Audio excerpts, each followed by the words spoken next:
Complétons la rubrique résolution maintenant en y rajoutant la numérotation. Il faut comprendre aussi une chose.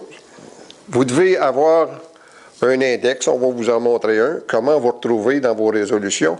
Mais la chose importante, c'est que si un jour vous êtes pris pour faire une vérification comptable premier niveau, c'est qu'à chaque dépense, il doit y avoir une résolution. Puis pour éviter que vous cherchiez dans chaque livre, à chaque procès verbal, trouver résolution, sur le chèque, vous marquez résolution numéro X et vous vous retrouvez avec la résolution.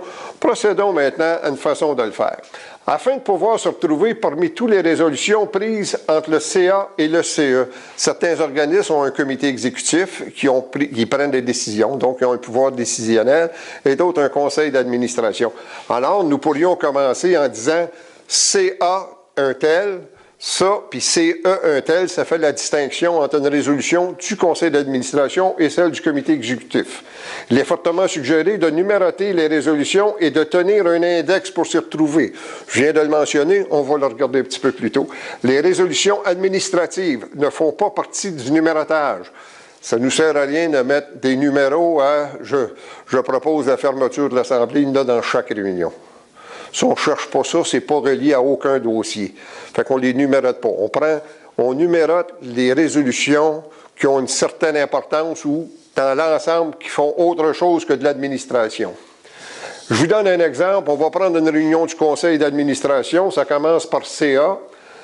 Ça a été fait dans la saison 18-19. Pourquoi? Parce que à 90%, on est élu pour 2 ans. Puis ça, cette décision-là, c'est pris entre l'AGA du 2018 et l'AGA 2019. Donc, c'est dans la saison 2018-2019.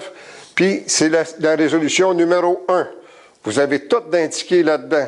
Le CA, c'est la même chose, sauf c'est le comité exécutif. L'AGA, c'est 2018. Un AGA, j'en ai jamais vu jusqu'à date qui commence le 31 décembre, qui finissent le 1er janvier. Fait qu'ils sont dans une année bien spécifique. C'est pour ça qu'on s'est limité à l'année. Il y a d'autres façons de numéroter. C'en est une que nous vous suggérons. D'autres préfèrent mettre la date, tout simplement. On est le 25 décembre 85, résolution 001. Encore là, c'est votre choix. Nous vous faisons quelques suggestions. Maintenant, pour se retrouver, il faut qu'on vienne à bout d'avoir un point de référence. Je vais donner comme exemple une tondeuse. Mais vous pourriez avoir le CA, exemple 17-18-026, qui est l'achat de la tondeuse, puis là, vous en avez une CA 18-19-001, qui est une réparation de la tondeuse. Dans votre index, vous avez un suivi. Te rappelles-tu, quand on a acheté la tondeuse, ça va aux rubriques tondeuse, telle résolution, on a la date, on sait qu'elle est encore sa garantie ou pas.